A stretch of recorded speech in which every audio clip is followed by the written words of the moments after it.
Hello সবাইকে, কেমন আছেন? আশা করি সবাই খুব ভালো আছেন। এই যে আমরাও মোটামুটি আছি।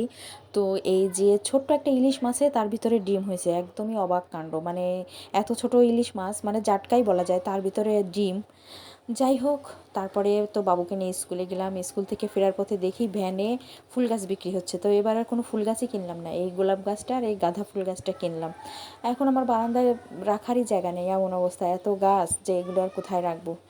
যাই হোক, তারপরও তো কিনে নিয়ে আসলাম। তো বেশি একটা দাম নেয়নি, কম দামেই নিয়েছিল, 40 টাকা নিয়েছিল এই গাঁদা ফুল গাছটা।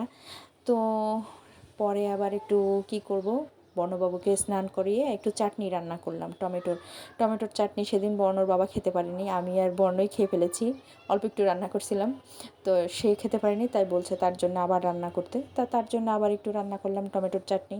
পরে আবার বিকালবেলা একটু মেলাতে গেলাম। তো আজকে মেলায় যেয়ে দেখি লোকজন একেবারেই কম, ফাঁকা ফাঁকা দোকান, আর দোকানপাটও অনেক কম আসছে এবং লোকজনও কম, জানি না কেন। যাই হোক, বর্ণবাবুকে একটু নিয়ে গেলাম, তারপরে আবার বাসায় চলে আসলাম। তো ঠিক আছে, টাটা।